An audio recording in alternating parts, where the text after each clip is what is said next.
All right, here we go.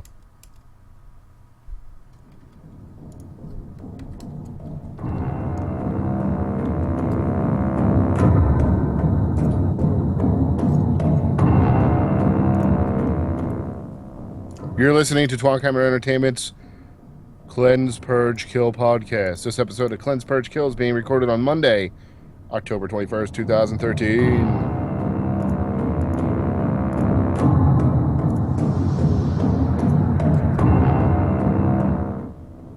What's up, everybody? Welcome to the Cleanse, Purge, Kill podcast. It is a Warhammer podcast, for those of you who don't know. Welcome. Today, joining me, I'm Sam, by the way. Joining me, we have Michael. What's going on, Michael?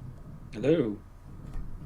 Michael is the Cosmic Engine on YouTube, so you can go check out his channel on YouTube, the Cosmic Engine. And we have Pauleh. What's up, Pauleh? What's up, Sam? Happy to be here. I'm going to butcher your name every time. You realize this? Brutally. I want to call you Oleg so bad. Like, so bad. You do whatever floats your boat, man. Buoyancy. And, of course, Rhode's with us. How you doing, Rhode? What would a podcast on this network be if I weren't on it? I'm not going to answer that. Just saying. It would be good. Oh, what is... No, fuck you. Damn it, I've already screwed this episode up. Yep. Bleep that one. Anyway. About it. If you want to learn more information about this podcast, you can go check out cleansepurgekill.com. If you want to learn more information about all the other podcasts we do, go check us out at www.twonkhammer.com. You can follow this podcast at twitter.com/CPK podcast and our main site, twitter.com/twonkhammer, facebook.com/twonkhammer. That'll have all the CPK stuff as well going up to that. Hate, rate, and subscribe on iTunes, but you can find us now on iTunes. Go to Cleanse Purge, just do a search for Cleanse Purge Kill. Or if you go to cleansepurgekill.com, on the right-hand side below the search bar or below the search box is a little icon for the Apple, and you can click on that, and it'll take you right to the webpage for our podcast. So then you can subscribe there. Is that how it works? Yes, it is. Oh, someone was asking me about it the other day. Right.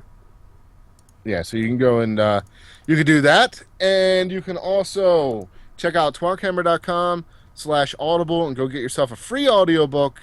And does anybody know if they have Warhammer books on? Yes, they have lots of them.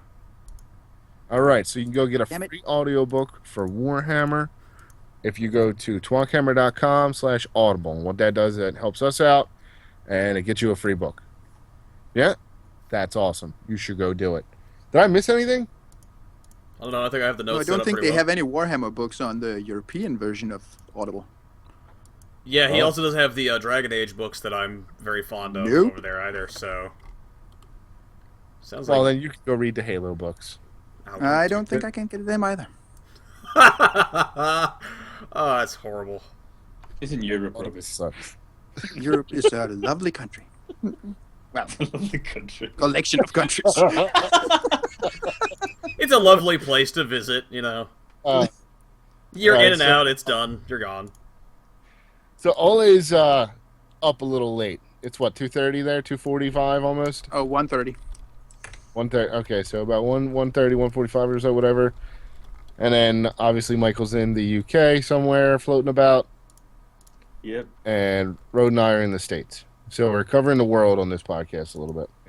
A little bit. And, International. yes, we're an international podcast. That's what we do. So let's get right into it. Oh, now, have we decided? Because I see the combat stuff still sitting in here. Have we decided what we're doing? Oh. Nope. We'll just delete that. There it goes. It's gone. All right. We're at 40K. We're doing it live, folks. The 40K Eternal Crusade had a Q&A session on MMORPG.com. And that's our primary thing for the day, right? Yeah. Right.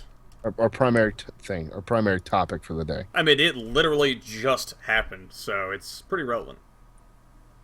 All right. Well, we're going to change up the notes a little bit here All right right. off the bat. News for the week. What do we have for the news for this week?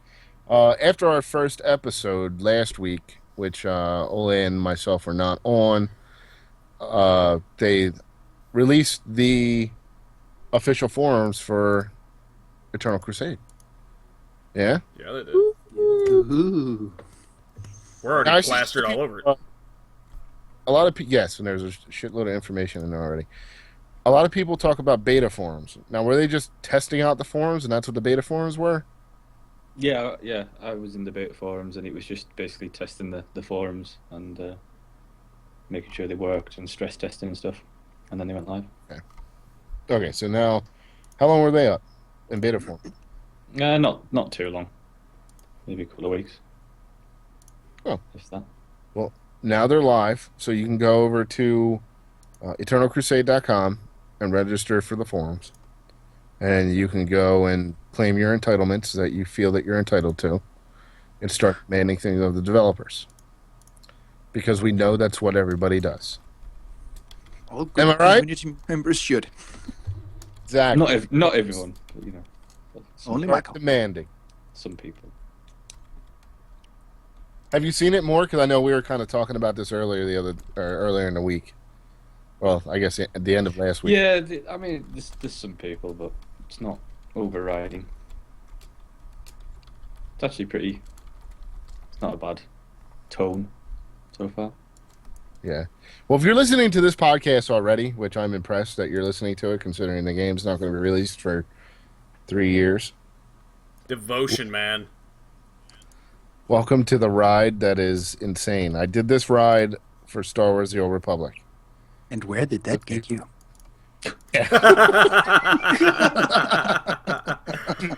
You have just been completely owned by the You newest guy to our network. Congratulations. You are going to fit in here just fine. For those of you who are not aware, I am one of the original hosts, along with Musco, who's now community manager for Star Wars The Old Republic. I'm one of the original hosts for ToroCast. And that podcast started, in March of 2009. And the game didn't come out until December of 2012, 2011? 11. I'm lost on dates now. I have no idea when the game came out anymore. Yeah, it's pretty hectic. Okay, so anyway, 2011, it was a 3-year ride. This is going to also be a 3-year ride. And that is quite a ride going from the beginning to the end. And a lot of people are going to come. A lot of people are going to go. Fan sites are going to pop up. Fan sites are going to shut down. You're going to see a lot of things going on. You're going to see a lot of sites pop up, go away. Show up over here, show up over there. More podcasts here, more podcasts there.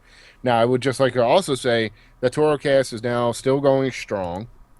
And it's even getting stronger lately because other fan sites are shutting down or losing their staff. And when those people leave, some people still want to be a part of the community, so they go and sit with another site. So we're actually picking up a lot of people over at ToroCast that are coming from other sites, and it's amazing. I don't foresee this podcast anytime in the near future shutting down. Now, I'll also go ahead and just give a little bit about myself when it comes to MMOs. It's been very fucking hard for me to find an MMO that I actually want to play. And I mean really hard. It's, Guild Wars 2. Love the game, just lost interest quickly. It didn't meet my standards that I was looking for. And I guess I'm kind of looking for an MMO that meets the standards of what WoW is now. Well, WoW was during Lich King and continues to raise the standards even higher beyond that. And that's what I'm looking for in an MMO, and that's what I'm hoping to see come out of Warhammer 40K Eternal Crusade. We'll just say EC from here on out. Is everybody okay with that? Good. Cool. Glad you all. Sure, why not? So, Road, Yeah. give me that same kind of introduction. Hi! There you go, that's all you're getting from me. Well, I mean, for the most part, in the previous episode, Michael and I did a little bit to introduce ourselves already. which Yeah. made it kind of awkward since we were only running with half the staff. Yeah. Yeah, essentially. So, I mean, as for me, I joined the staff officially in August of, I believe it was August of 2012, and very shortly after joining the staff, I ended up becoming the lead host of ToroCast, and to this day, I still run it. On top of that, I am also running TisoCast, which is our Elder Scrolls Online podcast. I'm also anticipating that game, which will be coming out quite a bit sooner than this game will be.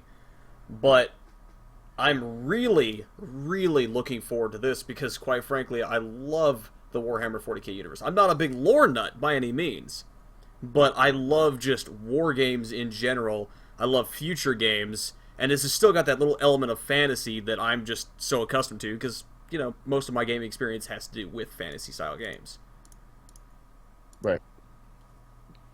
Ole, what about you? Yeah, I've been playing a lot of World of Warcraft in my young days. And since that, I haven't really found an MMO that could kind of keep me. It's I think we were kind of ruined by the way we played World of Warcraft. It was just such a big community. Everybody was playing it. And now when we come into other MMOs, it's like a few friends here and a few friends there. Not everybody in the same game. So it's pretty hard to find one that can draw everybody in again. I'm pretty much hoping this one will be the one. I love the lore around Warhammer 40k. So I'm pretty excited to see what they can do with it. Good. And Mr. Michael? Yeah, well, me. I've been addicted to MMOs since World of Warcraft. I can't stop playing them. I will give every single one of them a try at least once, and I usually stick around in the ones I like. With Warhammer 40k, I'm looking. I mean, I've always loved Warhammer 40k. I've never played the tabletop because it's ridiculously expensive. But it's a case of I've always loved the games and the lore and anything I can get my hands on. I remember playing Dawn of War, the original Dawn of War, for the first time, and just thinking that was the best game, the best RTS around. Even though there was Command and Conquer and things like that, you just wanted to play Dawn of War non-stop. So yeah, I'm kind of excited about this a little bit. Well, Should be fun. You dedicate a lot of time to this. I do. Are you sure? Are you sure you're just a little bit? That's the British way of saying I'm very excited. Quite, yes. Pip, pip. All right, so now that I've kind of derailed us again, which, by the way, if you're listening to a Twan Camera podcast for the first time, welcome to a train wreck. Seriously.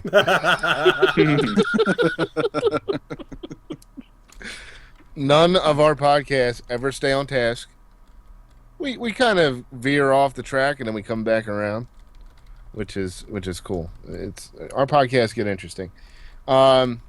We encourage interaction, so if you're checking us out on twitch.tv/twancammer, or if you're on our YouTube channel, which is not in the notes road, youtube.com/twancammerent, we'll be live streaming to one of those two channels here in the future. I think we're going to kind of push and switch over to our YouTube channel, but we're not going to completely ditch our Twitch channel. So just follow us on both of those so that you know what's going on, and you'll get tweets and things from us on Twitter. And I probably should have put this up on Facebook, but I didn't. So point being, Oh, I'm not to blame for everything here.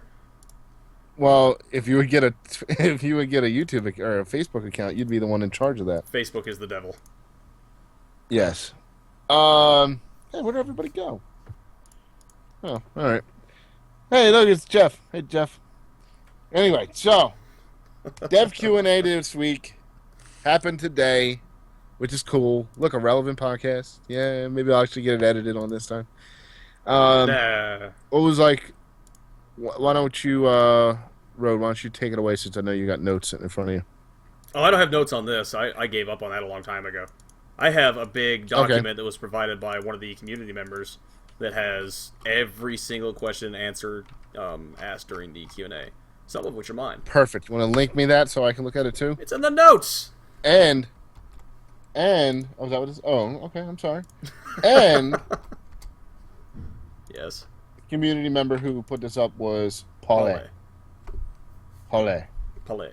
Parlay? Pauleh. Pauleh. I feel like we're All right, so reliving let's, Pirates of the Caribbean here. Yeah, I know. Jesus Christ, look at all these questions. I told you! There's a lot.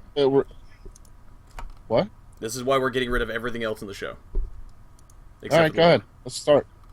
Let's start. We start with 1? Okay. Will all classes have an option to damage and finally kill a tank, or will just the heavy classes do the job? We're going to go by just the names. There's a list of all the specific developers at the top. Each answer is given with the developer that answered. Brent Ellison. There you go. Yes, all classes will have the option. Heavy classes will be better at the job. Makes sense to me. Heavy classes, heavy arms. Yeah. Right after reading that, immediately my brain went to tank, like MMO tank. Oh. Yeah, but no. Tank. No. Think Battlefield tank. No. Yeah. No. Think I bigger gotta than think- Battlefield tank. Yeah, but you know what I mean. Yeah. I get that though, but I have to get so with Eternal Crusade, my brain is going to have to kind of shift because while I'm sure there will be a quote unquote tank class ish kind of thing, Yeah. there's also There's a not- tank. Yeah, there's not your traditional roles as you foresee them. Yeah. Kind Okay. of. Anybody disappointed with that? No. No. I would expect that everybody should be able to take a tank down. Yes. Yeah, kind of. I mean, Backpack of dynamite, and here you go. exactly. Yeah. Just pack an orc full of dynamite and throw them at the tank. Done.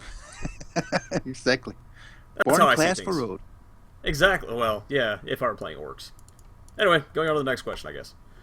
How big will the crew be for a predator? According to lore, a predator's crew is to David Gosland. Yes. Yep. Well, that's why I said that all the notes. Oh. Creative Yeah. director. There you go. We're getting all technical here. We're investigating Well, gotta options be to increase technical. it to 4, however. Do we need to? Do we really? So we're just these names pop up a lot. So we're going to read them off the first time. Is that what we're doing here? This is all live. We're doing it live here, folks. Let's go. Yeah. Oh, I'm still going? Okay, fine. Oh, hang on. What is a predator? I have Fill no idea. the a tank. lore bum in. Oh, yeah! Yeah, sorry. Oh yeah, what? I was trying to remember what Blank what the spots predator in this was. show? The Predator is a Stop tank. leaving It's blank. the It's a Space tank. Marine's equivalent to a tank. Yeah. Thank you. You guys got to interrupt. Just jump in. Don't be afraid. Yeah, I know I'm threatening and everything, but, just step up. You're not threatening. You're Oh. like a teddy bear. Oh. Go. Next question. When will we see real in-game video? This is a great question. It was asked a lot. According to Miguel Caron, head of the online studio at Behavior. There, see? Beat you to it. We're still very early in pre-production. In fact, see, I made the correction myself, then I screwed myself up. But in the coming month, we'll be able to show you some footage of combat in Eternal Crusade. Boom. Done. About time. Yes. About Although time. it was promised to you specifically there, Michael. That Yeah, it was gonna be soon. pretty. When I did my interview with Miguel like a month or two ago, we were promised it in like September, end of September time, I think. Yeah. And it's now nearly November. But there you go. When was the game originally announced? It was announced in summer, at some point. Okay. Yeah. So it hasn't really been that long. So that's not bad. I mean, if we're going to get in-game footage of what they have already, it's going to be alpha footage. So I Take don't it think with it's even a grain of alpha salt. footage. Pre-alpha. This is pre-production. Yeah. well, it's probably going to be friends and family alpha. They talk about they're going to start the early pre-alpha in, what was it, mid-2014 or something? Oh my god. Yeah. You know what? You know what's exciting though? The most exciting thing about this whole thing, We're at the beginning. there is a date. Of everything else, there's a date. Well, yeah, he's When I was got. doing tour, Got we didn't have a date. Yeah, We but didn't that date have a changes. projected time frame. You're right. Okay, so let's say what I just said. Let's call it a projected time frame instead. Yes? Yeah. Okay. We didn't have that in Tour. We didn't have anything remotely close to that until after probably about a year or two of doing the podcast, doing Tourcast. So, I don't know. So we're already ahead. Yes, we're already ahead. Thank you. So next month sometime, or within the next month sometime, look forward to seeing some in-game footage for Eternal Crusade. Yep, it will be on my channel. And it will be on Michael's channel. And the Twankhammer channel. And Michael will probably have an interview done. This footage looks awesome. Let's talk about it. That's what he's going to do. More than likely. That's how he rolls. All right. Next question, Road. Okay. When the first pre-order crowdfunding early buy will take place indicatively? I think I probably should have actually gone When through these. will the first pre-order crowdfunding? Yeah, but I'm reading it word for word on what's on here. Well, you got to kind of word it out so you don't make people sound stupid. Well, you know what? Too late. Before or after the betas? Yeah, well, there's a lot of people that are foreign. I mean, come on, we've got one technically right here with us. Michael's not included. Did you just call me a foreign? Yeah, you're foreign. You're a foreigner. That works. I mean, where you're at, you're not a foreigner, but where we are, you are. So, Okay. that's what we're going with. And according to Miguel... Yes. Oh, yeah, go ahead, sorry. And according to Miguel, targeting closed beta for early 2015, we are hoping to sell pre-orders before that point, which you will be able to sell in packages, apparently, which we'll be getting to later on. So, okay, here's where my question is going to come in. Yes. Crowdfunding. Mm-hmm. I mean, it's huge, like Kickstarter, for instance. Yeah. It's huge in the U.S. Yeah. You guys can donate to Kickstarter, right, Michael? Yeah. Yep. Oh, can you? Yeah, I can. Okay. I thought Kickstarter was kind of restricted to some other countries. Maybe just China. Yeah. Yeah, and Australia. That's a good point.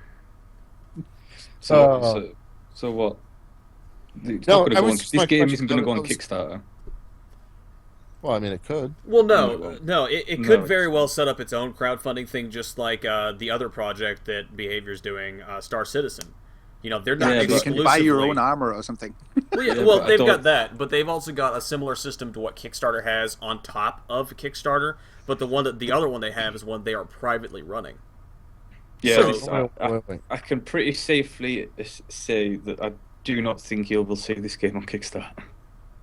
Well, no, it's way past the point. of that, I I believe. can pretty safely say that. I am confused now. Behavior is Star Citizen? Yeah, they're also doing Star yeah, Citizen. Behavior. Yeah, they work with Chris Roberts and Star Citizen. Really? Yes. Have you guys gone and looked at the games that Behavior has done? I know stuff. Yeah. Yeah, we talked about it a little Like- bit last episode. It was enlightening. But I'm literally laughing at the games that they've done. well, Yeah, but you have to understand it's slightly different. Right? The reason is, right, you've got Behavior Interactive as the whole company, right? Yes. Now, they've done games that are basically movie tie-ins and a lot of shovelware. Now, they've set up this studio, this new studio, which is Behavior Online, and they brought Miguel in, and he brought in a load of people, handpicked people to do MMO, specifically people he knew that were talented in the industry and have been in the industry a long time. So they came in with the specific purpose of this studio developing MMOs. So the actual people on this team have done some major MMOs. Mm-hmm. Okay. Like we're talking things like Secret World, that kind of stuff. Okay, but I want to remind you. I'm just putting this out there. You guys will all start realizing that I'm going to be the cynical one around here. Tool developed by primarily SWG developers. Just putting that out there. And we see what happened to Tor. I know two of the four of us are still playing, but I'm just putting that out there. well, Yeah, I mean, there's a lot more we could go into on that, but that right there, That's it. that statement alone is like the tip of the iceberg of what went wrong with that game. Well, I know, but I'm just Yeah, but that game, but you say, oh well, yeah, it's not like SWG, but it was never supposed to be like SWG. no. I'm not saying that it wasn't like SWG. I'm just saying that they should have learned more and brought more from SWG into Tor, and it would have been a better game. Yeah, but they couldn't. Well, I know that's because of Lucas.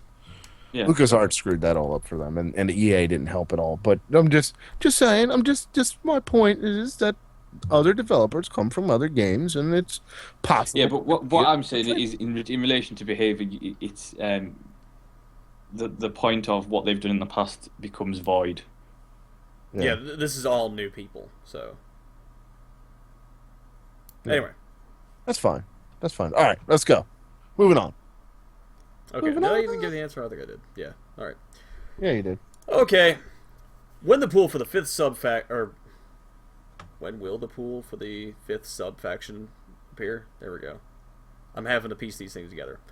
All together or one race at a time. According to David Gosland, I'm gonna, as soon as that is off my screen and I can't see all their names again, I'm just gonna go by the names that I see. We'll release the candidates one race at a time. We can't say when just yet. Okay. So anyway, there's 4 factions at present, and they've talked about adding more in the future. So good. All right, my question. Warhammer. Hang on. Warhammer is set up to be one of those games that can have an exuberant amount of add-ons. Yes. And they're not talking about a separate. They're not talking about separate faction there. They're talking about sub like factions. So each of the different. like another chapter for the Space Marines, etc. For example, the Black Templar, which I hope to see. For example, the Black Templars. Yes, that's my shining example. I also saw a lot of that in the Q&A. People asking for Black Templars, so. Yep. I'm gonna have to say it's probably a shoo-in. I hope so. I actually do hope so. Anyway, moving on to the next question. On the Chaos side of things, do you have any plans as to how mutations and gifts might work, if there will be any in the game at all? Will there be a class that specifically uses mutations as mechanic, a la Marauder from War, or would it be more suited as a progression reward for CSM players? Thanks! According to Brent, yes, we have plans for mutations and gifts, and these will likely be earned on the battlefield. They'll be available to all Chaos classes. Well, okay, so what's a gift? Crickets. Crickets. This is where the lore guy is supposed to step in and tell us we're all stupid for not knowing these things. No, what they mean is because the Chaos Marines obviously are corrupted by a warp, and they draw special abilities from the warp. So what they're asking is basically, will the corruption from the warp and the mutations and stuff like that, and the abilities they get from the warp, be available? And obviously, has Chaos been announced? Yes. Not yet. Well, it has been announced. We haven't gotten the details. Well, they just did. It's coming. You heard it here first. It has been announced, but it's not. We don't know what the actual sub-factions are, quote unquote, are. Yeah. Oh, Well, they would come next month, right? In theory. all right. Go for it, Road. Move on. Okay. What sort of zones can we expect in the game? What kind of natural vistas will we be traveling / fighting through?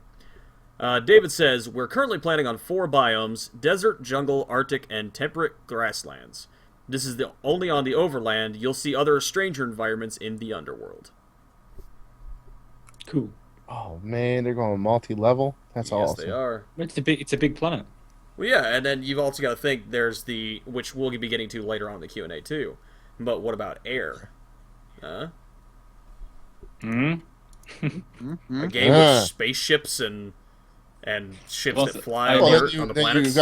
Then you gotta go 4 steps. Then you gotta go space, air, earth, and underground. Well, I haven't seen anything about space yet, but I think. Well, not earth, but Well, yeah, Terra, above the crust, on the land, so on and so forth. In the sea, yes, you can swim. Actually, the sea. we'll be getting that later too.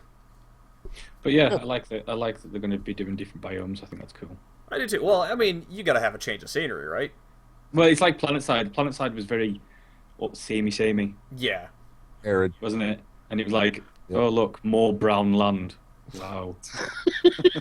Well, didn't they, I think they had multiple continents, and those were what they used for different quote unquote biomes. Yeah, for they them. were still were- samey. Yeah. Wow. They were still just they were just starting out with their terraforming.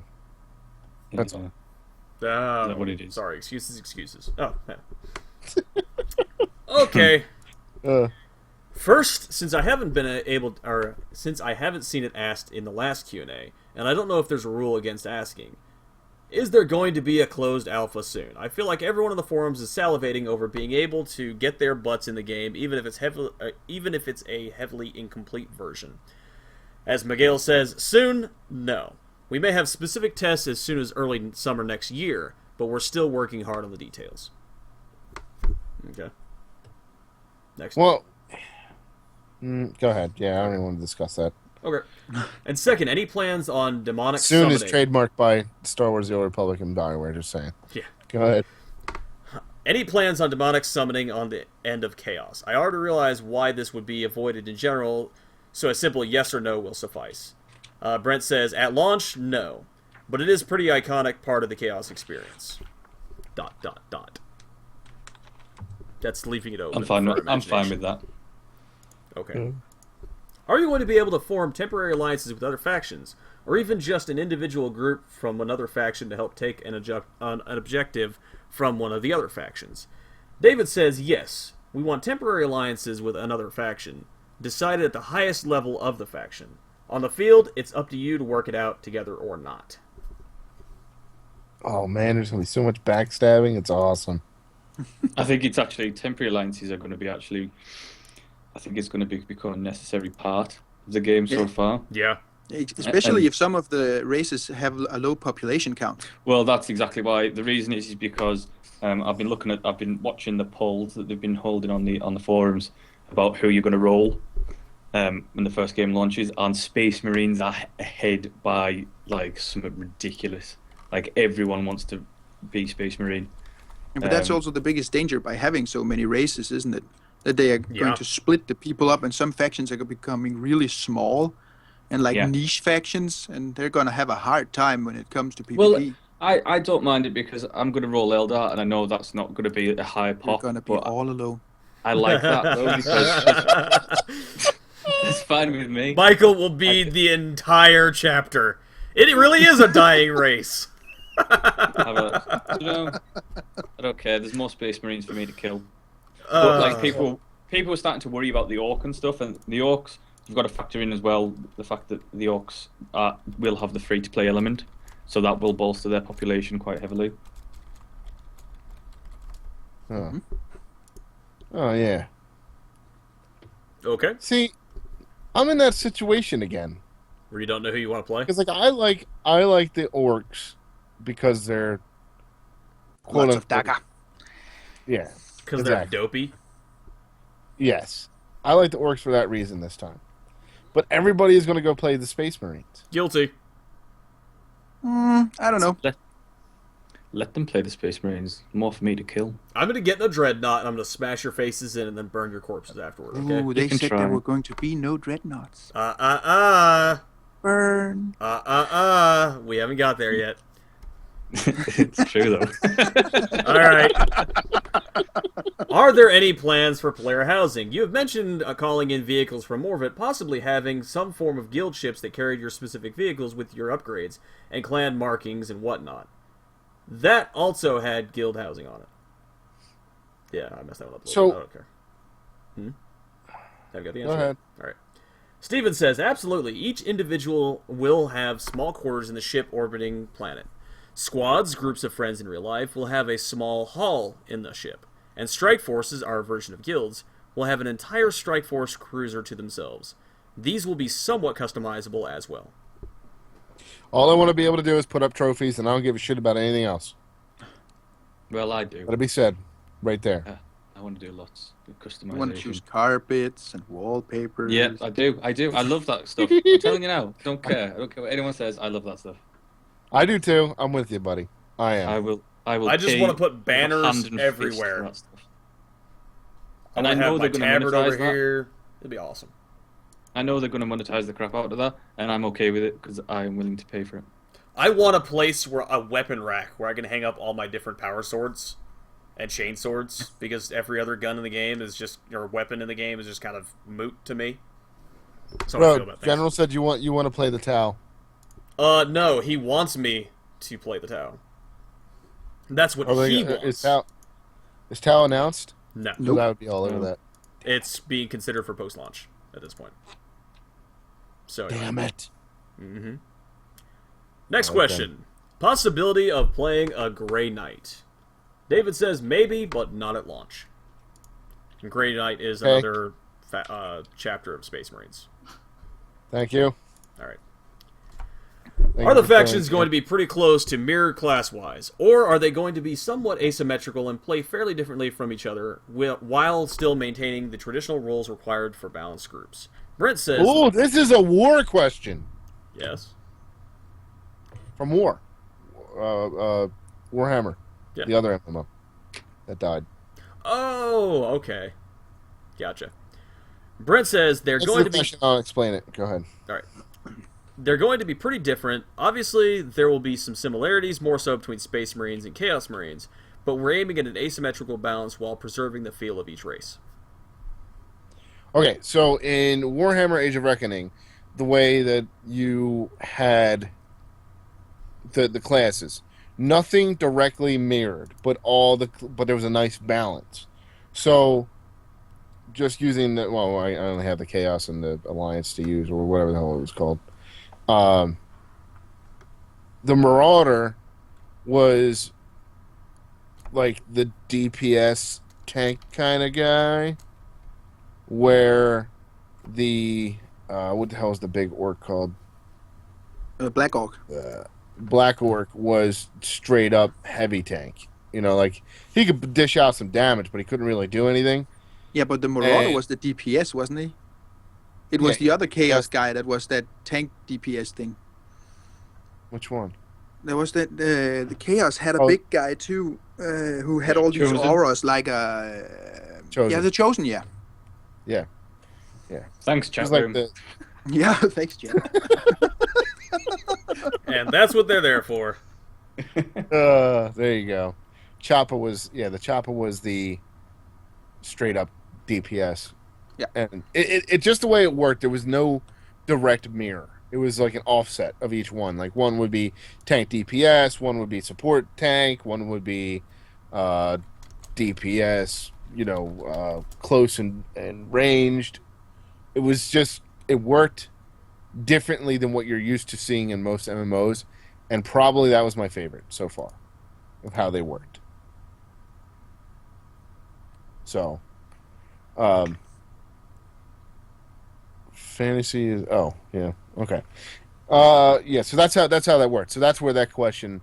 I feel that's where that question comes from, and I think that's the best way to do it. I love that idea.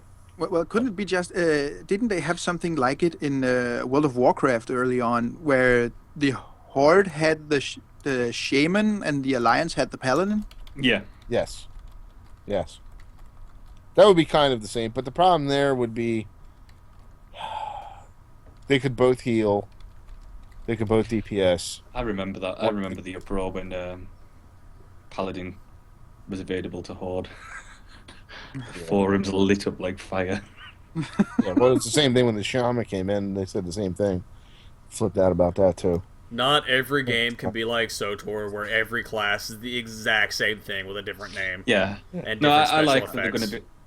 The thing is, I want them to be different, and I want them to play different and feel different, because I think it's important. Because I think that, especially with Warhammer 40k, they're so different and unique that you want them to play like that and feel like that. Yeah, lore-wise, they are very different. Right. I want my Assault Marines to have jetpacks, and I want the Orcs to be shot out of cannons. That works for me. You never know, man. I mean, if they do it right, if they do the breakup right, it could happen. And then you got warp spiders or whatever it is those fluffy little space elves use. Hey, leave my hey. I won't have you dissing my space elves. Too late. I don't know how the hell we're going to cover all this shit. We're gonna keep on pushing through. Well, push through. okay, go ahead. Will it be an open world? Steven says so open, bigger than Skyrim. David follows with or PlanetSide 2. Oh, Boom. Snap. What now? oh man. What do you have in the works for upgrades? Go ahead. That is that's good. That's It good. is. As long as I can walk into Space Marine territory, Eldar territory, Orc territory, Chaos territory, and just start beating up youngins, I'll be happy. And they better You not wanna chicken me troll this people? time. Oh yeah, I'm a troll. You don't mess with me. I'll fuck your shit up. Yeah, I'm just going to shoot you. It's fine. You won't know I'm Oh, there that's- until my chain sword is already through you. Listen, you won't know there because I'll be invisible, be a warp spider, and just teleport behind you and snap your neck. It'll be fine. I'm sorry. Because space But you're going elves to have got to mad die. skills. That's what I'm saying. And yet they're always getting defeated. Oh. We're not always getting defeated. I don't know what you're talking about. Not all the time. We occasionally pull it out. Look, Anyway, we rock. moving on. All right. What do you have in the works for upgrades via weapons and cosmetics? Brent says the weapon and upgrade system is going to be extensive. We're actually iterating on the designs for this now. Send your questions to Twitter at Ezekiel Knight, Michael Chan, who is in charge of this feature. I'm already following him. For cosmetics, we want to give as many options as we can get away with while preserving performance. Alright, next question also That's about good. weapon upgrades. Customization is good. Yeah. Go. Alright. Can I upgrade the weapons, let's say, from a cannon to a mortar? Or can you upgrade them so they can shoot farther? Will it be skill-based, or will it just buy an attachment and you're ready to go? Brent says you can upgrade weapons, but you probably won't be able to change a weapon into a different weapon. For example, if you want to shoot farther, you would have an upgrade to your barrel, which that makes sense to me. Mm-hmm. It's good. Longer Good. barrel, Go ahead. longer distance, better accuracy, so on and so forth. That's how guns work, people. Will there be benefits for group play? More on that. Will there be more benefits for guilds/groups? Miguel says, of course, the whole game is made for that. Brent says, the squads, your friends, are the core we're building for the game around. David says, and if you're playing solo, there's always opportunity to pick up groups or open strike forces. Ooh, Okay. Group Finder. This can be good, but it can also be terrible. And case in point, Star Wars: The Old Republic. Again. It's not the same. You can't compare it to that. It's not the same. You have to. How can you? How? It's a completely different type of MMO. It doesn't matter if it's a different type or not. Of course it The does. point is, a lot of people like to play by themselves. That's fine, and they can play by themselves. But then why is it fair if somebody plays by themselves and doesn't get the benefits of somebody who plays with multiple people? Well, Yeah. they still play by themselves. The option is there. I don't think they're gonna miss out on anything if they play solo. I don't think. I don't know. And look, I just want to mention this, okay? Now, I understand that people like to play solo in MMOs. I do it occasionally. I do all my questing and leveling solo, okay? But at the end of the day, it's an MMO, okay? It's multiplayer. If you don't Yes. like playing with other people, get a single-player game. And we don't need Yes. chat bubbles in our shooters. Yeah, we do. We need chat. No, we don't. Telling you now. We need them chat bubbles. I was going to find a way to work that into the episode somewhere. Oh man. All right. Go ahead. All right. While you will have to choose a chapter to be part of in the game, there are many sub-chapters for them. Is there any chance we'd be able to reskin for those sub-chapters? No at launch, or not at launch. Our class is going to be evolutionary, e.g., Assault Marines go to Vanguard Marines, and the like. Brent says we're investigating this as part of the ranking up system. Most likely, ranking up expands your options and what you can equip in your loadout. Awesome. Jetpacks, that's all I really care about. Jetpacks, Chain Sword, Power Sword, done. Alright, moving on. It's gonna be something that they're definitely gonna have to get right. Yeah. Because it could get very, very messy. I think there needs to be And it's drawbacks to things, too. Well, in the case and point of Space Marine specifically, things like Terminator armor. Yeah. Because you don't want 500 Terminators walking around, because that's just like, what? We give. We're done. The one space elf surrendered. Yeah. You still won't be able to catch me. We don't need to catch you. You won't be able to shoot me. I'll just teleport away. We'll just ignore you to death. All right. What are some vehicles we should expect? Rhino, truck, wave serpent spammers, no wave serpents. We had a tussle on the tabletop recently, and Brent still sore. I can read that, you know. Chaos Predator and maybe Land Raiders. I didn't feel like reading off the names to throw off the magic. Did we not even realize that Pauleh was in the chat? I knew. Yeah, we did. I was talking with Pauleh. We're reading the post that he put up. Yeah. Yeah. And I already thanked him I for didn't it. even realize that. I'm sorry, Pauleh. Thank you. Well, he's already gone, but he'll listen to that. He's already gone now. Too late to the show. When you doing slave that guy? He needs to become CPK podcast material. Make it so. website material. Make it so. Just putting that out there. Okay. Will there be What potential are for some permanent vehicles we should installments? expect? Do what? Oh, yeah, of course. How do you think we get all of our people on our shows? Rhino, Brent, truck, Steven, wave serpent span, Brent, no wave serpents. Steven, we had a tussle on the tabletop recently, and Brent's still sore. Brent, I could read that, you know. David, Chaos Predator, and maybe Land Raiders. Yeah, we went over that. Good. We did that one? Yeah, I did that. Yeah. Mm-hmm. Oh, I missed that Keep one. up. Come on. Yeah. That's why you were looking at Pauleh. People like runs. It's good. Yeah, You more should definitely be more an Salt orc. Marines. That's all we really need. Okay. We should be in. What? It's getting Sam very should be an disorganized orc. now. I think Michael just called me stupid in a nonchalant way. As a matter of fact, I did, sir. Prepare to Yeah, taste I my did. gauntlet. I challenge you. I challenge you. Dueling at dawn and tea at 10. All right. Will there be a potential for permanent installments for guilds/groups? Examples being a strike cruiser, battle cruiser, etc. Yes, your strike force will be its own or own its own orbiting strike force cruiser. We kind of already alluded to that permanent. Didn't we already answer that question? Kind of, yeah. Pretty much. I didn't get all the ones I have already read already, so yeah. Will Gretchen possibly be added to the game? And if so, could we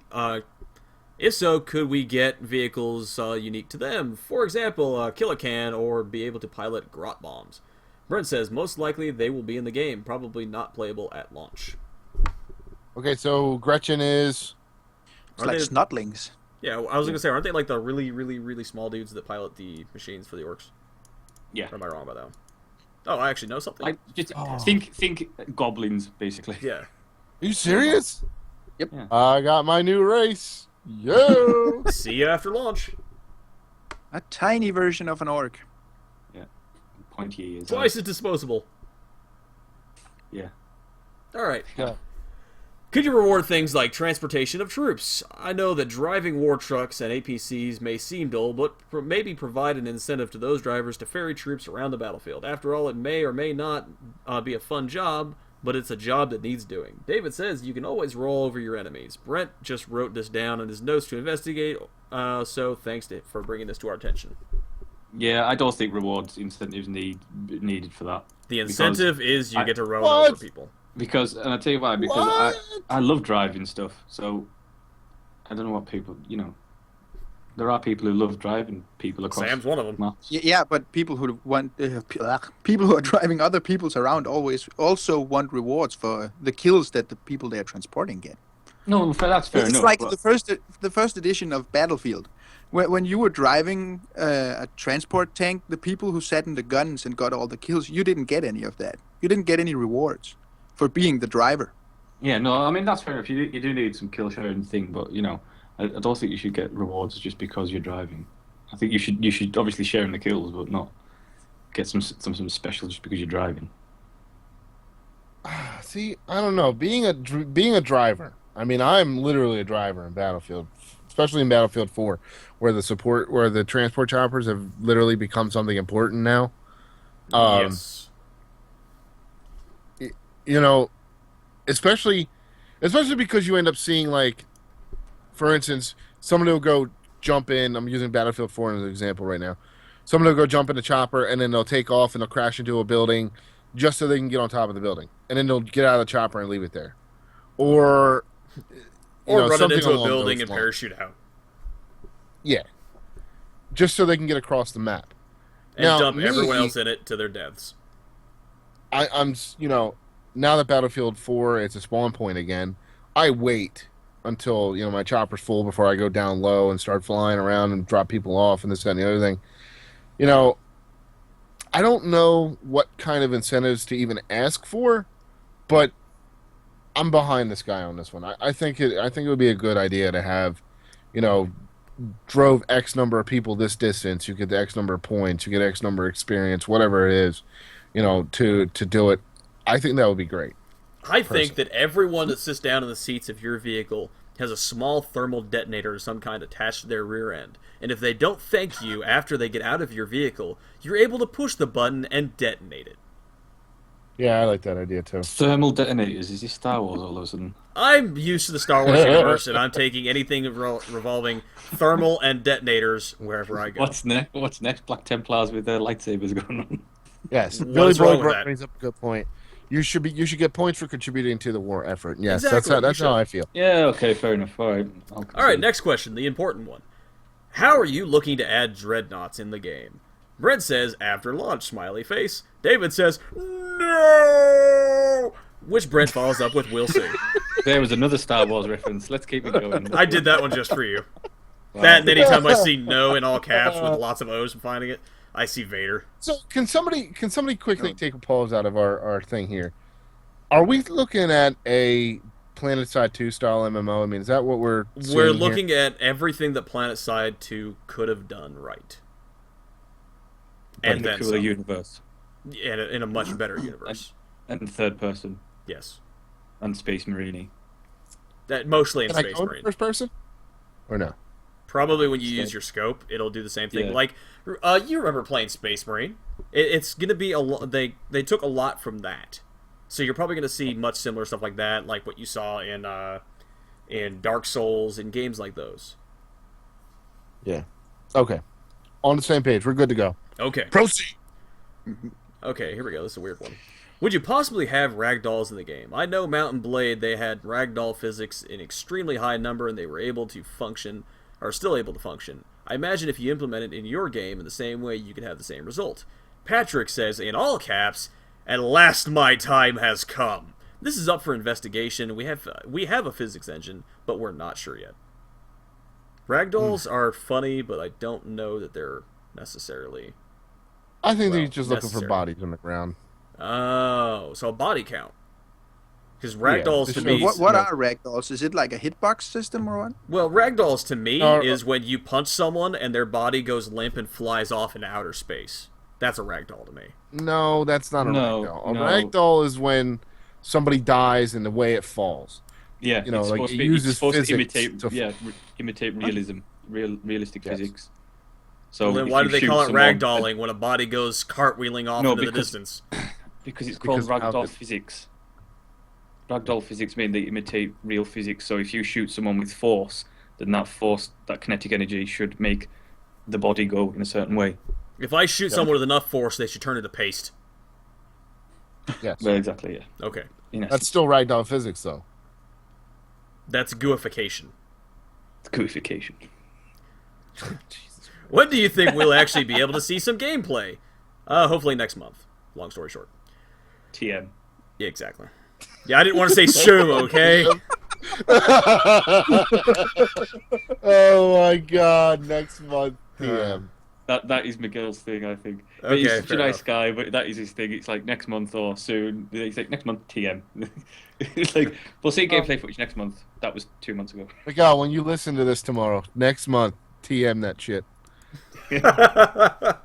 All right. How will we be able to keep players staying with the game long term? Brent, community. David, fun. Patrick, optimization. Steven, the underworld. Miguel, special execution animations. I love you, Miguel. You know the black belt 5th degree Taekwondo master, and I know where you sleep. Serious face. I don't know. You don't know what. Where I the don't last get that. I don't get that statement.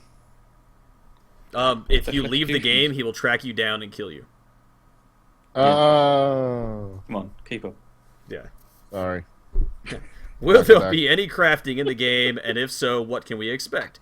Brent says, wait, this is counter. Yes. This takes the form of the weapon upgrade system. You won't see any Space Marine banging on a rock with a pickaxe. And it's more than it's more that you'll slot new components into weapons to improve them in specific ways. Can I get carpentry, please, so I can design stuff for my ship? What are you gonna do? Go like cut down the one forest on the planet and make a table, and then make all the space elves cry as you take a picture of it and post it? Okay. I had to work that in there somehow. I just think it doesn't sound much like a crafting system. It sounds more like an upgrade system for your weapon. Well, I think that's what. Well, yeah, that's kind of what they're going with. All right. I'm okay. I don't know. I think I should make Michael read this one because it seems like a very British thing to say. You're not following along, are you? Hey chaps, Okay. Chapter Master Velka here. The question I wanted to ask is about group pre-order. Miguel stated in an interview that there will be a system in place for this. Can you go into more details about the benefits/bonus stuff we can get if we group order the game with friends? Thank you for your time. Smiley face. Is that British enough for you? Yeah, that works. Miguel says, "Hi, Volker. Yes, we will absolutely have the option to pre-order Eternal Crusade in groups. Same with the whole in-game store. There will be a section dedicated to your entire squad." What? Yeah. I can buy stuff in the in-game store for my homies. I believe the number. Awesome. Am I right in this one, Michael? The number that you were told was 40. Yeah, something like that. Yeah, they're looking for quite high numbers. Yeah. So yeah. Cleanse, purge, kill. Starting up a guild right now, covering the world. By And the a way. donation box. Yeah, it's an Eldar only guild. Whatever. It's gonna be a small guild then. Oh man. How many zones will there be?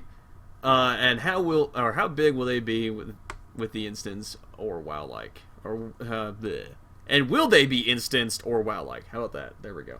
Steven says, no numbers yet, but lots of zones, completely open world above ground. Okay. Yeah. Ba-dum-bum. Notice the above ground. Yeah. Yes. Because underworld. the underworld part will be all the PvE Tyranid stuff, and that's probably going to be instance. Yep. Yeah, it's gonna be dungeons. Their equivalent of dungeons is underworld. Yeah. So. All right. Open world above ground. Will there be naval combat, air combat, etc., like airplanes, etc.?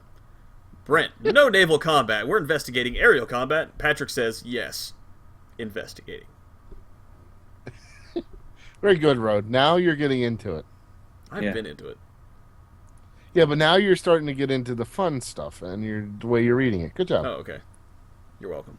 This next question is actually answering the question of one of the things I asked later on. Will there be turrets? Brent and Patrick simultaneously. Yes! That fun enough for you? Good job. Keep going. Okay. Bring Will the we life see into the iconic? podcast, brother. Will we see iconic characters, and how will you apply them, or how will you apply to them, etc.? Like having Karn being a super beast that kills everything. David says you'll get to see some, but they won't be playable. Steven says, and we're focusing on the experience of the game on you guys, rather than these characters. That is the appropriate attitude to have. It shouldn't be about the characters, it should be about the players. Give him a hand, everybody. Give him a hand. The idea of the iconic characters is you'll probably see them. This was actually not on this Q&A, but it was on another thread on the Eternal Crusade forums that someone asked this, and Stephen Lumpkin said that basically in the campaigns, while there will be some campaigns will have a bigger story involved and some campaigns won't behind the campaign, so it gives you some motivation on why you're doing this. You'll see some there, but it won't be like, it's not going to be like World of Warcraft quest giver type people. It'll just be like you'll see them for a moment and then kind of go off and do what you want. Do we know if there's going to be quests in the game? There's not going to be quests as such. No quests. Not formally. Yeah. Not what we're accustomed to in other MMOs. Yeah, not So yeah. I need to get out of the MMO mind or the WoW mindset for this game. Yeah, but and it's something that Miguel's always said from the very start. Especially in my interview, he said that he wants to try and break people out of this traditional MMO mindset that they have, because it just won't apply to this game. Okay. Good. Okay. How will Good. exploration moving work on. in the game? Will there be points of interest or map completion, etc.? Steven says there will definitely be interesting sights to see and areas to explore, but we're not planning on turning this into a completionist minigame like Vistas in Guild Wars 2. Brent and Patrick say there will be achievements for exploring, though. Oh, okay, good. And this one's just for Sam. Will there be achievements? Yes. Yes. All right. And you? How will NPCs work in the game? Will there be a crap load of orcs that will help the player orc army fight other factions? Will there be NPCs in bases and etc.? Steven says we're investigating getting a handful of NPC defenders at each stronghold or outpost, but armies will be composed of players. That's actually something I was really interested in. You know, if like the Imperial Guardsmen weren't going to be a faction, but we're going to be something that supported the factions, or maybe we're just those pathetic little nitwits that are off on the side somewhere getting hopelessly slaughtered by the Tyranids. Yeah, We're still sitting in that issue area where faction balance is going to really mess things up. Well, yeah, when you need a tank from the Imperial Guardsmen to take on, a couple of Space Marines, maybe, because apparently they have really impressive tanks, but when it comes to a one-on-one atmosphere, the Imperial Guardsmen will always lose. That's why they have millions of them. Millions upon millions. That go on to be endlessly slaughtered. So if I play one Imperial Guardsman, theoretically I should have 5. Or, You would probably have they're not easier access to vehicles, I would think. but Imperial Guardsmen aren't a faction, so No, they're not. And I wouldn't expect them to be something like that, ever. All right. Dungeons. That's the question. Dungeons. Steven, we call them underworlds, and they're inspired by games like Left 4 Dead, Diablo, Torchlight, and Spelunky. I love That just painted a really weird picture in my mind. Yeah, like it. yeah. It's very interesting. I like it. It's unique. Okay, moving This game could be on. Amazing. the global agenda Oh my god. that I wanted. Oh, I didn't even think about that. Yeah, yeah. Now you're on that page, right? Oh, You're on that wow. Yeah, you and I were both for launch on that game. That, Did you just get a boner? uh, I just got a boner. Nerdgasm. no, I'm experiencing like massive disappointment because of what a global agenda could have been. Anyway. I'm a Global little depressed agenda was now. awesome. Yeah, it could have been. How much can we It was customize? Can we put skulls on our characters and trophies? Brent says some of this will be tied to your stats and build, but we'll have cosmetic customization as well. Again, it's the trade-off between variety and performance, so we need to test. Yeah, nobody else. Okay, Hey, so we're at our hour mark. we are at our hour mark. Do we want to keep going No, just and come back, revisit? Or do you guys want to go to bed? What I'm do you want to do? I'm fine. All right. Keep going. Keep going, Road. Okay. How will Let's we speed take it up over? a little bit, though. Okay. How will we take over some bases or supply lines? Will it be an area you can stand in? Have to kill a commander to change. Take control of the whole base, wipe everything out that is there.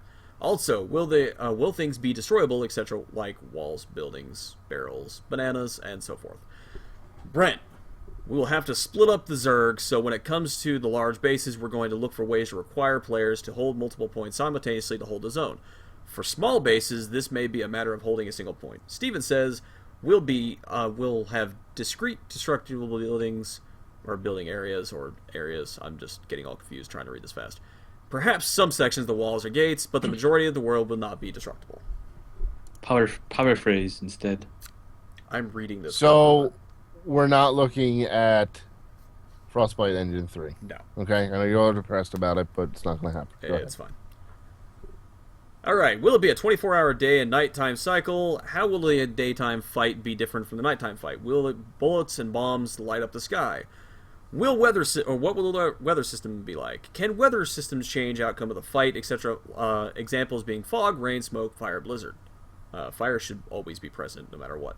Steven says, there will be a day and night cycle, but it probably won't tie to the real world day and night cycle. We want you to be able to experience different settings. We're investigating the possibility of battle changing weather systems, but this can be complex. Okay, sounds fair enough to me. There's a day and a night. What more do you want? Yeah. I know some people have been asking about this, but I'll say it anyway.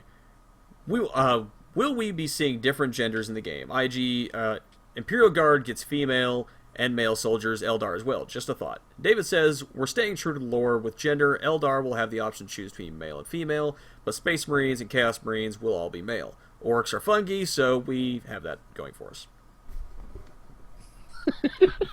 This is true.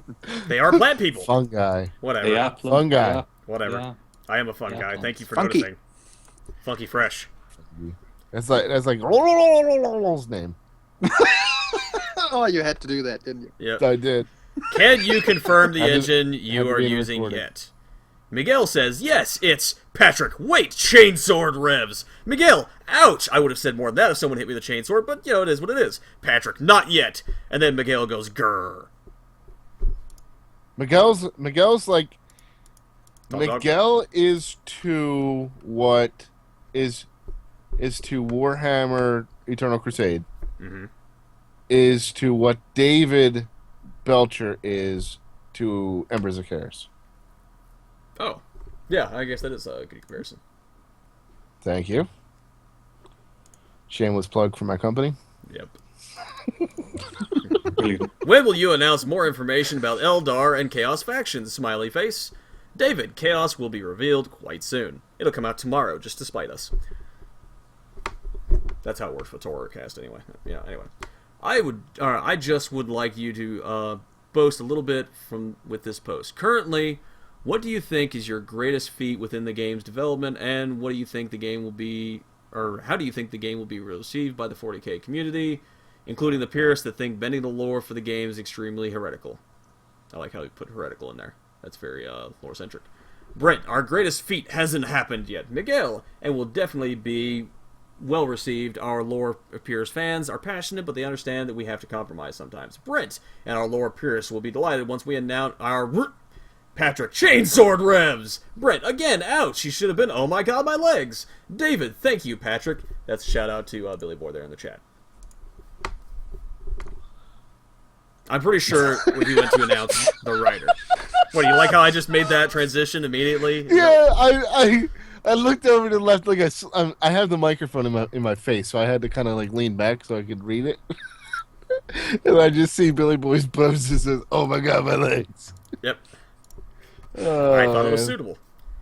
The actiony combat and very good. 4+1 factions sounds like fun and intense in the moment of gameplay. But how do you foresee retention of players in the long term? This is a great question.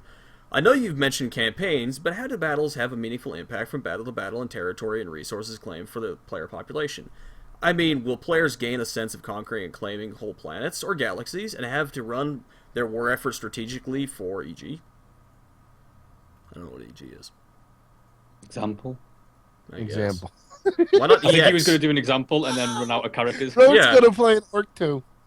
No, but usually it's E.G. or you use EX if you're just going to use Yeah, two. I gotcha. All right. He wanted this question answered, so he typed it fast. Okay. Brent, the key is community and a sense of meaning to your actions. We're designing everything in the game to reinforce a sense of engagement with your faction and the people in it. And the outcome of each campaign will have a lasting impact. Okay. You can stop reading their names now until we get to the big long ones that's got multiple peoples. All right, well, we're going to go ahead and do that with the next one then. Similar question, but how do you envisage? What the hell is that word? Shouldn't it be envision? Visage. Visage. This has to be something from the UK, because we don't say that over here. All right, there. No, it's a word from the English language that Americans, don't use that well. So- All right, wanker. Get a dictionary, look it up. That's more time than I have right now. All right. How do you envision retention for the individual player progression in one faction? Example, Eldar for the Guardian, or Eldar from Guardian to Aspect Warrior to XR to what? Leader? Brent. So we have individual progression and social progression. Your individual character may advance through tabletop ranks, but if you want to become a true leader, then you'll have to convince other players that you're worthy of that role. So, a social system. That's all it is. David says, you're fighting a war, and the goal is that you feel involved in the war and the outcome of it. Okay? Okay. Firefall had a great mechanic with the soaring in the sky thing that resembled straightway of Eldar swooping hops. Will swooping hawks be able to travel like this high up in the sky over the battlefield as deep penetration troops? Okay. Brent, swooping hawks will certainly swoop. Okay. David, we're planning on the jump/jet unit per faction. There you go. One jump. That's all you get. Only one jump, and then my jetpack's useless. Oh man, I don't have enough chain swords for this. Anyways, I was wondering who is going to be behind the music of the game. I mean, who is currently going to create the music for the game? Would it be possible if we could just hear a little bit? Where's the music coming from for the game? That's what I was thinking too. We're talking to a talented composer here in Montreal who convinced us with some very nice samples. Once we finalize things, we'll be able to reveal more. I want to go get my. Oh my god, we still have 2 more posts. I want to go get my passport. What? We have 2 more posts to go. So that's what I said, man. I don't care. We're going on. We're doing this live. It's going to be a long one, folks. You only have yourselves to blame for asking these questions. Reading what everybody can already read, and, everybody's getting pissed off. They're like, oh, these guys are so boring. You know what? I don't care. We're already here. We're going to go all the way. This is dedication. Right. Why don't you just paraphrase each one? Maybe we should let's let Michael take a Yeah, Michael, you take a... I'm out of drink already, all right? I don't know where we are. Also, will the devs themselves be taking part in the battles, or anyone from behavior contributing to the battles? We'll sum it up with hell yeah. Another question. No, I know where we are now. Oh, fantastic. Okay. When we will see more artwork? Soon. TM. There you go. Next month. TM. Next month, TM. Yeah. Will it be possible to run the game on a lower spec computer than the specs of Xbox One, so that more people can participate in battles? Because they're basically designing the game at the moment so that the minimum specs are the Xbox One specifications. And they basically said we're working as hard. Well, it is. And I know some people on the forums were complaining about it, and there's no need to, because this game is years away, and if you can't upgrade your PC in the next 2 to 3 years, then you shouldn't be a gamer. Let's put it that way. Seriously. Can we put out a quick congratulations to Tom? He upgraded his computer. About damn time. Very proud of himself.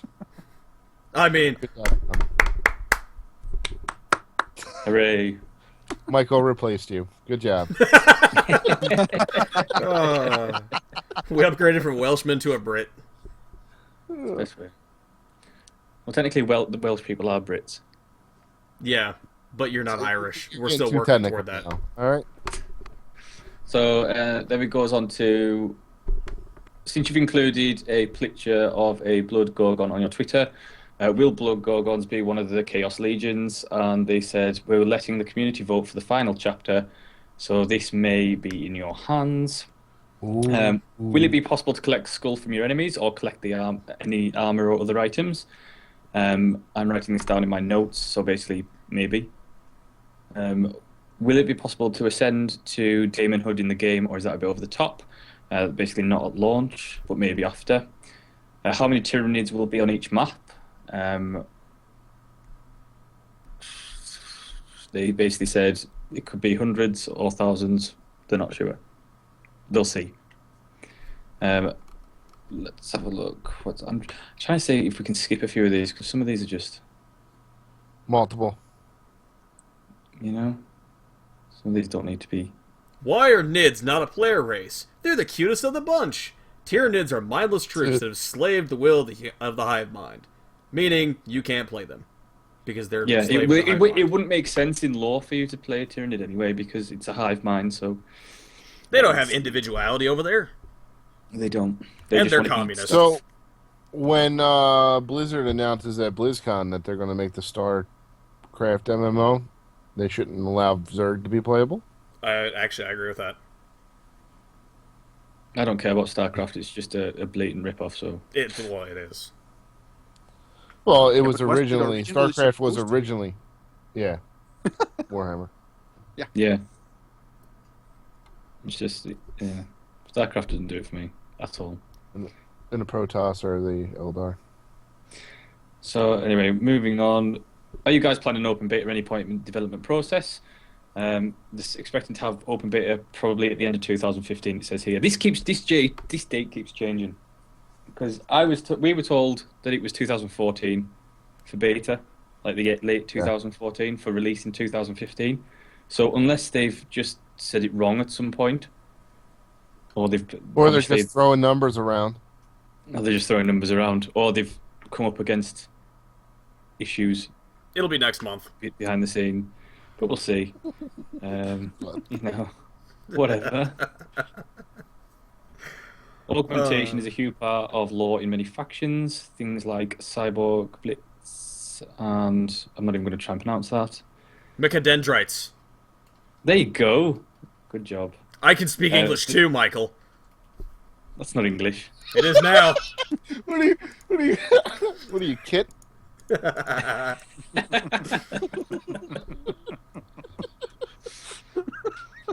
The basic answer was yes, there'll be accessories and stuff for each class. What kind of scenery can we expect from the Eternal Crusade? As I said before, there's going to be different biomes, so that's void. When we will be getting the screenshots and footage within the next month, TM. There we go. See, there we go. Where is the alpha video? Where is the alpha video footage that was supposed to be shown in October? Just saying. All right, so next episode title is next month TM. Got it. Yep. So this will probably come next month TM. Our site. This is an interesting one because this is actually one that's going big on the forums. Is about psychers and psyker powers. Yeah, that is a big one. And basically, yes, maledictions, benedictions, witchfire, the works are all going to be in game, which is cool. Can you talk any more about Strike Force community-owned ships in space? We've mentioned this in a few other places, and basically no more information on that. What are some of the options you are considering for the tactical overview of the squad leaders and Strike Force leaders? Are you getting inspiration from other games we can look to for reference? The answer was basically ease of communication and oversight's key. Look at games like Planetside 2 and Battlefield for some of the sources of inspiration for that. So that'll be interesting, especially with the stuff in. I know that there's some cool features in Battlefield 4. Yeah. For commanders and stuff. Oh yeah. So that would be really cool if they've got like a map overlay or something, and they can, because I know they've said previously that basically the idea is that the campaign objectives in terms of like go take this outpost here will be set by the players. So I assume that Strike Force leaders and commanders and stuff like that, and people who are higher up, players who are higher up, will be able to set these objectives by using some sort of interface. Say go take this. Assuming, maybe, yes. Hopefully. The next did three we questions. skip the most important question here? Why is Stephen Lumpkins so sexy? No, because all three of these questions come from Billy Boy in the chat, so they have to be read. Okay. Oh, okay. Okay. There you go. Do you want me to take it? I mean, there's this big dead air here. Do it. Okay. Locutus here. I had it in my head, and I even still just stumbled over. I need something to drink. You know what? I'm done with this. Here from the Eternal Crusade forums. My questions are: Will the team be adding Forge World, the company, models into the game, weapons, armor, and war machines, or will you only be using creations directly from Games Workshop? David says potentially, especially for underrepresented models like some flyers. If it's properly canonical in the 40k universe, then there's no problem. Okay. Sounds good. Uh-huh. Mm-hmm. Sounds good to me. That's not bad. Forge World makes some really, really cool models. They do. That one was completely over my head. I'm not really sure what Forge World is. It's but a company that makes models. They make Warhammer. custom models. Yeah. Oh. Will you be Good using the new question, units that Games Workshop has added to 40k, like Space Marine Centurions? Oh god, please don't.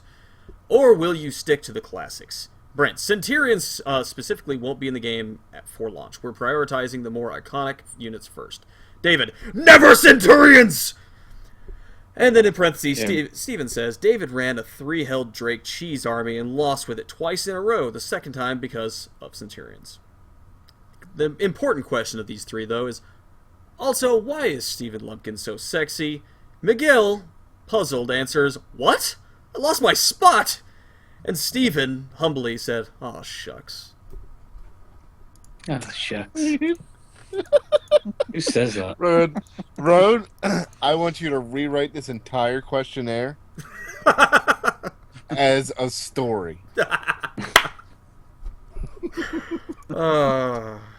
You're welcome. He's a tasty dish. How are we going to communicate with our teammates? Besides the chat, is there going to be a Camo Rose like the Battlefield series, or a VGS commands like in Tribes? Oh my god, yes! What about voice over IP? David, we have plans for this and even potentially integrated voice chat. Patrick, we need to investigate first. Brent, quick commands for sure. Dear behavior. VGQ. Please use TeamSpeak 3. Thank you. What we need is a command where you hit V, and then G, and then Q, which is straight out of Starseed Tribes, which makes your character scream, damn it! Or better yet, Shazbot. Please use TeamSpeak for 3 if you're looking in VoIP. Thank you. How big are the maps going to be? Big. Real Really big. What is the map design going to be like? What's the typical distance between each space? What's in the line of sight of open terrain? Is it more like the Arma series or more like an arena shooter? What is the travel velocity of an unladen swallow? I figured that just fit in there somehow. Steven, we're still testing to find all these numbers, but we're taking a page out of what's come before and worked well. David, the Arma series is a good reference. Through questions now. We were, and then I took over again. Michael, you take the next one. It's about respawn. What is the respawn system going to be like, basically? The goal is the deathmate will be a factor in battles, clearly, because you will die a lot. Troop transports will be important and relevant, but you won't have any EVE online like commutes back to the battlefield, which is good. All right, guys, I'm back. I'm on my way back. I'll be there in about 73 hours. I'm going to go through 347 warp gates. I'll be there as soon as I can. Yeah. See you on the 17th. Exactly. Is there going to be some form of logistics or RTS elements, some form of resources for vehicles and healing items, for example? Logistics, yes, but we're not an RTS. Large-scale resource management is something that only leaders will be concerned with. Ooh. What is the metagame going to be like, besides conquering the next base and progressing your character? Any goals or faction-wide objectives? The campaigns will tie into this, with your successes and failures persisting for some time and changing your faction's capabilities in the coming engagements. As factions' capabilities shift, each player will have to adjust their strategy and account for the tides of war. Which I like that idea. You guys realize how much information was released today alone? Mm-hmm. And I know you guys have been saying like the forums are blowing up, and I'm by no means a forum whore, so you won't see me over there very often. You'll probably see these guys more. But that is a lot of fucking information. Yeah. Yes. You should listen to my interview, you know. Yeah. It's about an hour and 25 minutes long. Gives a lot of great info. Yeah. I've listened to it about 9 times now. That goes along with the podcast, and yeah. Go ahead, continue. What is the effective range of engagement for ranged units? It depends on the weapon. Vehicles and sniper-type weapons obviously shoot far enough to be relevant. Our first test is for bolters, which is something like 40 meters, and Steven says 24 inches. That's a tabletop reference. It's funny. What different types of vehicles, any special features planned, like directional armor, localized damage, etc., etc. Directional armor, certainly, if infantry bring the right tools, they will definitely be able to take out a tank. anyone can spawn a vehicle and have access to it, which means that it's going to be. I think they've mentioned this before, that it's going to be basically based on a requisition system similar to PlanetSide does. That you get points and then you can go to a terminal or whatever and then request a vehicle or some special piece of equipment. So I think it'll definitely be the case that you don't want to waste vehicles. You don't want to, like you said before in previous battlefields, people just take a helicopter and then go crash it into the side of the building. Yeah. People won't be doing that because it will obviously cost them something.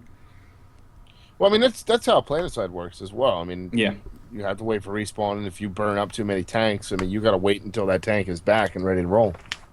So, Yeah. I mean, that's good. And it goes on to say about that. It says how will vehicle spawning work? You'll choose your vehicle, pay for it at a vehicle point. It'll be delivered to you in a law-compatible fashion. This isn't this isn't class limited, but your available resources and territory control may affect it. Okay, hold on. The next one. Footage again? The next question. I'm reading the question. You get to read the answer. All right, you ready for this? All right, go on then. When are we going to see the first gameplay footage? Next month, TM. I'm making this fun for me. That's what it is. Well, you can read the question. I'll read the answers. Okay. Any plans on letting apothecaries having an advanced role such as recovering gene seed to increase respawn rates or possibly temporarily buffing nearby troops through augmentation? Oh my god. They will have functions beyond fighting and rezzing, that's for sure. What game mechanics we can use to support the fluff, that's lore for people who don't know. Will's carefully taken into consideration. Now, there's a character class I would want to play.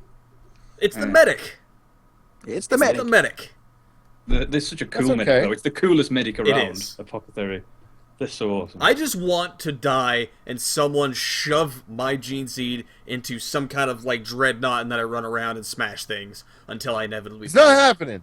You're not getting the dreadnought. It's not. They already said above. The thing is, I think they should add stuff like dreadnoughts in, but that's me. I think it'd be cool. Kind of need them. And that's like heavy lore stuff right there. Because I know the game needs to be balanced in terms of its combat and stuff, but at the end of the day, Warhammer Space Marines are OP anyway. So, well, I want to see big dreadnoughts in the battlefield, and I want to see chaos. Basically, I want to see madness. I don't want everything to be, really carefully orchestrated. I just want people to be going at it toe to toe, no matter what. What was that quote that states that Space Marines are OP? Then you feel in game they should also be OP. No, I don't mind if they're OP because I'll still kill them. It makes my glory all the better for the glorious Eldar. You're wanting some kind of chaos in the game, but you've already gotten the perfect quote from Miguel during your interview. You probably don't remember it, but your perfect plan ends as soon as the first arrow is shot. Huh? Yeah, pretty much. I slaughtered that, but that's the gist of it. Yeah. Moving on. I mean, but I don't think they should. I think they shouldn't put something in game just because it's massive or it's considered to be overpowered. I think they should just whack it in there because that's basically what Dark Millennium were going to do. Dark Millennium were just going to scop everything in there. See what happens. That game was looking amazing. It was, yeah. It was. All right. Okay. Go on then. If more playable races are added, such as the Imperial Guard, would they be playable alongside the Space Marines, or would they be against each other? I.e., would there be factions with multiple races? We'd have to analyse that at the state of the game post-launch, but either of those are a possibility. I wouldn't like to see Imperial Guard. This is me talking now, not Jeff. This is me. Hi, my name's Michael. I'm just making sure I'm not misquoting. Just saying. But Brent's like, I didn't say that at all. I didn't say. Yeah. I don't think they should make things like Imperial Guard playable. I think if they're going to add NPCs in for just like the base security and stuff, I think that would be an ideal opportunity to put in some of the other factions in the lore that won't necessarily work as a playable race. And I think that's a good way to include them. Can I be the Terminators? Probably. After launch. Yeah. Next month, TM. TM. Next update. Next expansion. Next millennium. Oh. Tech Marines and the other factions equivalent. What sort of machines and technology will they be able to build/use in combat? No promises on Tech Marines at launch, but expect the most iconic things to be represented, like the Thunderfire cannon. I want Tech Marines. I want my Adeptus Mechanicus. They're the best. No. Amazing. Do you Yeah. think they're going to allow this game to hit M? They have to. Oh yeah, They I think have to. this game's aimed at mature players. It is a bloody, I mean- gory game where people commit suicide on a regular Yeah, this- basis. Well, it's a bloody, gory universe. Yes. That's Yeah, why it's- I'm asking. It yeah, is it's a a grim dark, universe. dark universe. It has to Yeah. be mature. Yeah, but I think that the majority of Warhammer fans are mature, and I'm not Yeah. saying that in general. I think that is a general rule. I know that there are younger fans who are coming into Warhammer, but I know that the majority of Warhammer 40k fans are probably over the age of 20. I'm only 13 and a half years old. That explains so much. Doesn't It it? does. How will psychic abilities affect tanks? And if I use psychic abilities, could I end up being sucked into the warp for failing to do summons correctly? Same way they do in the tabletop. The main purpose of psychic abilities isn't a targeting vehicle, since you probably confused that with the other question. I'll just keep on going. I don't care. But will we have a Perils of the Warp feature? Or we will have a Perils of the Warp feature. It probably won't involve sucking into the warp, though. That's sad. I'd like to see people disappear into the warp. Going and then into it would the open warp up a is- rift. Yes? Warp is bad. Unless you're Chaos Marine, then Warp is good. Okay. You previously stated that you intend to increase the amount of factions available in post-release expansions. Is it too early to assume that you have an idea? Oh, this is me. Have an idea? I was like, this is a well-put-together question. I like this guy. And then I realized it was me.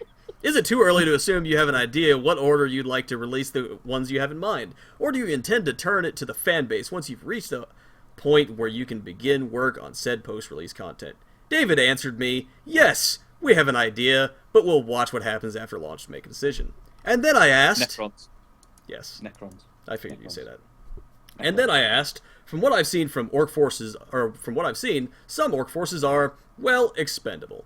Armed with packs of explosives sent willingly to their doom, so long as they take a few dozen others with them. With your stance on free-to-play players having a limited capacity in the game, would you find them a likely fit for such strategically important role, or if this game style is offered to the orcs, would something like this be well suited for those that would actually prefer, such as myself, to run into the fray with a bag full of armed grenades? David says free-to-play players will be full players with an important role to fill in the orc army. They won't be relegated to cannon fodder status, and that made me very sad. That was me responding to his answer. I think that's good, though. I think that's important. All right. Everyone has their Hey, favorite time out, faction. time out, time out, time out, What? time out. What? So, do you guys feel, because we already know Space Marines are going to be heavily outnumbered, right? Or going to So- heavily outnumber. Or are going to be the heavy, Yeah, they'll be race, the number I one guess. faction. Yeah. right? Faction. Okay, so do you guys feel that maybe they should consider opening Eldar and Orcs up to the free to play people, No. and leaving Space Marines shut down? No. No. No, they Well, have I- they screw have you something guys. specifically planned for No, the orc boys. I'll tell you why. Because because I'm going to be paying for the game, I want to be able to. I'm not, I'm fine playing alongside free to players, but I like the idea that I get to play a race because I pay for the game. He just wants to be superior to everyone else. That's all he's really trying to say. But because there's a forum on the go at the moment in the Eldar section of the forum, say that basically people are asking if Eldar are basically suited to the mature gamer. I'm like, yeah, exactly. There's only one of them. Oh, let the mature people play something else. And Michael, let me ask you this: how would you do RPing in a game like this? All alone. there's going to be chat. Is what? I'll be able to role play in this. Why wouldn't you be able to? There's Well, going to be there's going to be text chat. No, I mean, how would He wants to know how you're not going to be mobbed by thousands of other players that just want to see you die. But that's fine. See, this is I was. No, This that's is not this what is. I'm asking. God damn it. What are you asking? I'm asking because there's only going to be one server, right? Yeah. Yep. So in that sense, how does someone who RPs, and I understand like you guys, there will be other RPers playing, but how Yeah. do you guys do it when the masses are not going to be RP players? Why would that matter? It I'm doesn't just matter. curious how- I mean, well, I put it this way. I think of it this way so far. There's going to be the strike cruises and stuff, for basically if you want, your RP guild or something that could go in where you're not going to be bothered by anyone else if you want to not be bothered by anyone else.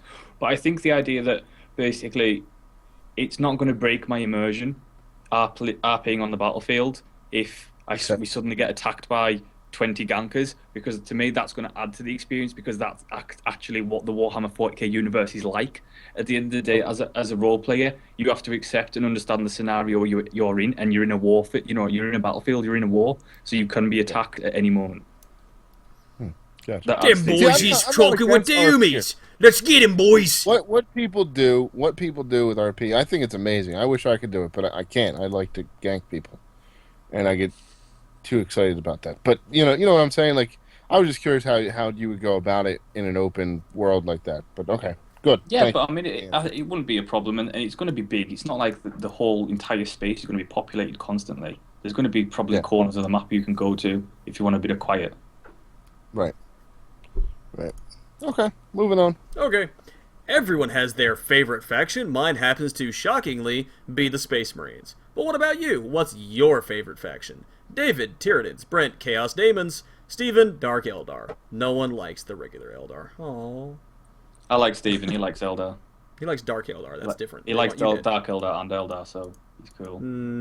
He said Dark Eldar. There's going to be two of us now. There's going to be two.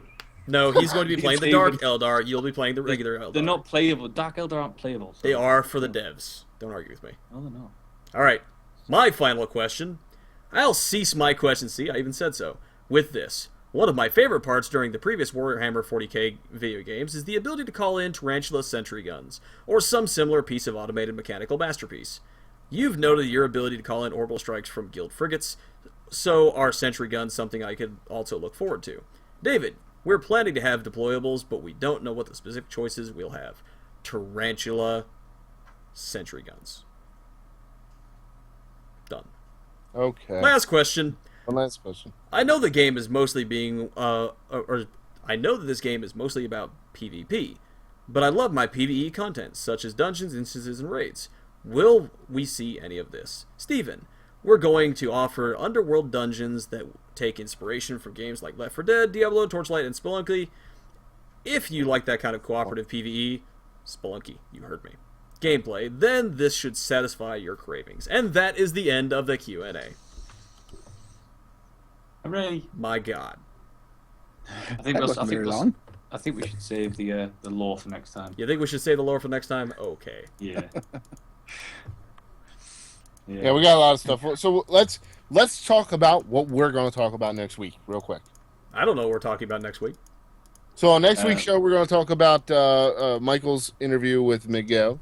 Oh yeah. We're going to have our little lore topic. What is Across the Vox official? No, Across the Vox is the news. Yeah. Okay. Yeah, the lore topic next week's going to be basically an introduction to Space Marines specifically. It'll just be pretty brief. It's not going to be an in-depth look at the specific chapters, because we'll do that another time. But it's going to be kind of what are the Space Marines, who are they, where they came from, what they're all about, etc., etc. Gotcha. Awesome. So look forward to our intro to the Space Marines next week. Don't forget, we are firing the mailbags back up. Thank you from Torocast. Coming on over to CPK podcast, Cleanse, Purge, Kill, not California Pizza Kitchen. Okay. Intro to Space Marines. Mailbag coming up. You can send an email to sam@twonkhammer.com. That's SAMM. There are two names in my name. road@twonkhammer.com. or you can go right over to Michael's YouTube channel and ask him questions. We'll get these guys' email set up as this week as well. We're, cleansepurgekill.com is still a new site. We're getting things cleaned up. Announcements. If you guys are interested in becoming a part of this team, I can't say that we'll get you on as podcasters. There's already 4 of us. You get 4 people on a show, and it kind of makes it a heavy show already. Go listen to the band Hammer over at Swankhammer, and you'll understand completely. Sometimes our shows end up having like 6 people, and topics don't get discussed as in-depthly as they should. So, but we are looking for people to work on the site. Putting in game information, writing editorials, news. We need all that kind of stuff. So if you're interested, again, Sam at twonkhammer.com. That's SAMM @TWONK hammer.com, or road at twonkhammer.com, and we'll get you set up from there. We'll go through the process that we need to go through to get you on board with us. What else do I have for announcements? Oh, don't forget, you can go check out our other podcasts, twonkhammer.com, torocast.com. You can get the band Hammer, Torocast, TSOcast, Torocast Hard Mode, and now, of course, CPK, Cleanse, Purge, Kill, not California Pizza Kitchen. And you can check us out at cleansepurgekill.com or twonkhammer.com. Twitter.com/CPK podcast, Twitter.com/Twonkhammer, Facebook.com/Twonkhammer. Rate on iTunes, Twitch.tv/Twonkhammer, YouTube.com/Twonkhammer, ENT. The ENT is important on the end of that. And don't forget, go to twonkhammer.com/audible. Go sign up for your free audiobooks. You can get yourself some of the Warhammer 40K audiobooks, and you can catch up on lore too.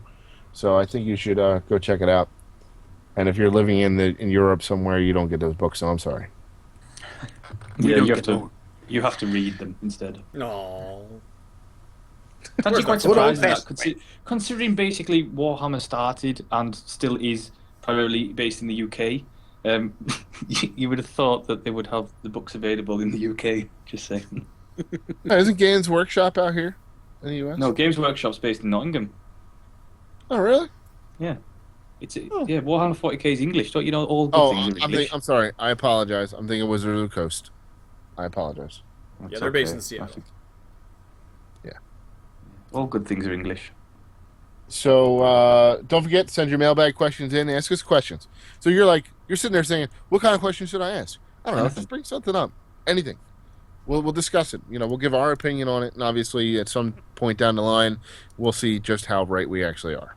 That's just how it's going to be. So thank you to everybody who's in chat with us right now. Billy Boy, Jeff, and thanks to Pauleh for putting that up on the forums as yes, well. That was awesome. Pauleh, thank you very much. We appreciate it. Made our lives a whole hell of a lot easier. It did. Michael, you got anything good coming up on your YouTube channel? I do. I have my Star Wars The Old Republic Weekly Show that'll be uploaded tonight, and I've got 3 new Astronomicon, which is my Eternal Crusade show, episodes to be recorded and uploaded tomorrow. I'll do one tomorrow, and then I'll do one, spread them out over the weeks.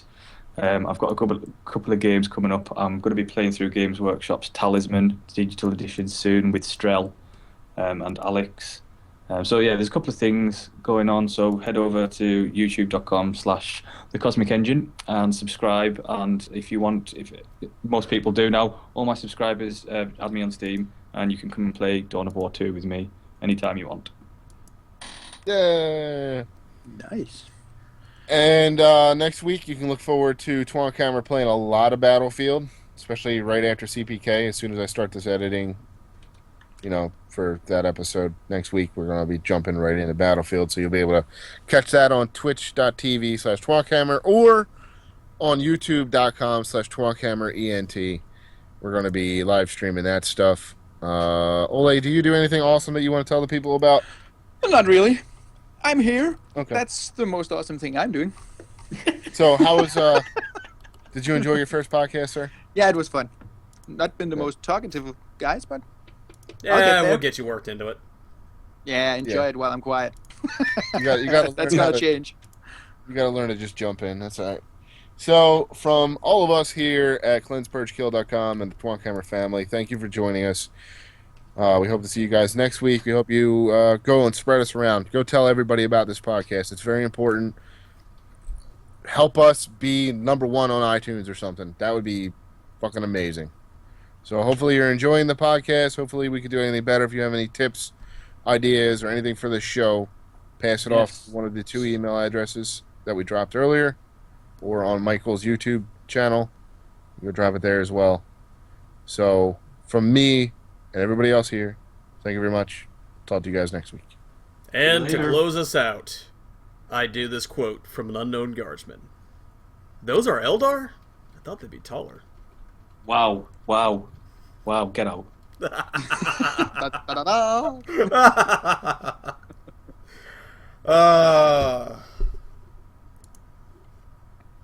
All right. Well, from there, we're going to go ahead and close out this stream. Hey, So- before you stop the stream, when you Yes. say you're going to stop the stream, you got to wait 10 seconds before you actually stop the stream. I do. So thank you. We're stopping the stream. Count to 10. Stop the stream. Yes. Oh, is that how it works? Yes. Oh, makes sense now. I keep forgetting to tell you this. Yeah, that would be something to know since I've been doing this for a couple of months now. I know. Well, with that said, now we're going to close out the stream.